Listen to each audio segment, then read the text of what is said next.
The trial of Canadian Michael Kovrig, who has been held in China for more than 2 years on espionage charges, wrapped up in a closed Beijing courtroom on Monday with the verdict to be announced at an unspecified later date, according to state media. China arrested Kovrig, a former diplomat, and fellow Canadian Michael Spavor in December 2018, soon after Canadian police detained Meng Wanzhou, chief financial officer of Chinese tech company Huawei Technologies, on a U.S. warrant. Beijing insists the detentions are not linked to the detention of Meng, who remains under house arrest in Vancouver as she fights extradition to the United States. The trial came just days after the United States raised concerns over his case at tense talks with China in Alaska. State media outlet CCTV reported that Kovrig and his lawyer were in court and that the verdict, like the one for Spavor, who was tried on Friday, would be announced at a later date.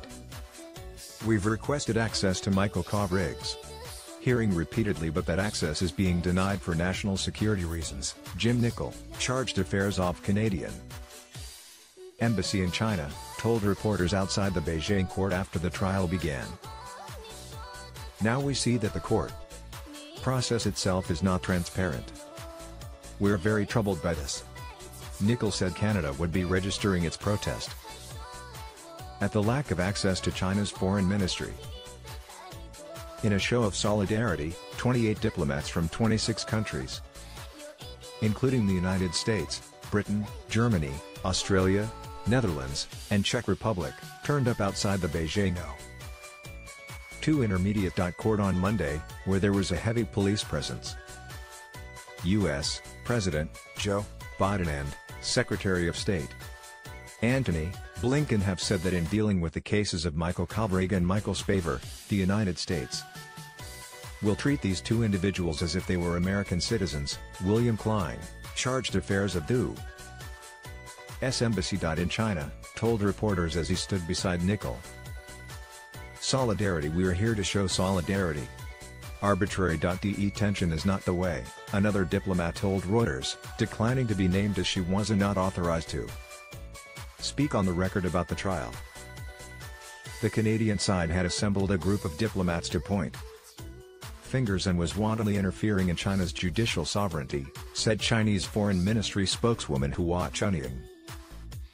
More than 50 countries signed a declaration in February to condemn the arbitrary detention of foreign citizens for political purposes. Some diplomats took off their face masks as they posed for a group photo outside the court, with each shouting out which country they represented to help reporters identify them. On Friday, Spavor, a businessman, also stood trial in a closed courtroom in the northeastern city of Dandong. Canadian and other diplomats were not allowed to attend Spavor's trial on what China said were national security grounds, a lack of transparency that Canadian Prime Minister Justin Trudeau called completely unacceptable. Observers have said the likely convictions of the two men could ultimately facilitate a diplomatic agreement in which they are released and sent back to Canada. Chinese courts have a conviction rate of over 99%. Michael and Michael Spavor are innocent Canadians caught up in a bigger geopolitical dispute, Kovrig's wife, Veena Najibullah, told Reuters. "Their detention is profoundly unjust and our focus must remain on securing their freedom." Spavor's trial took place as the United States and China held rancorous high-level talks in Alaska. The United States raised the issue during the talks, a senior Biden administration official said, including its concerns that diplomats were barred from the courtroom in Spavor's trial.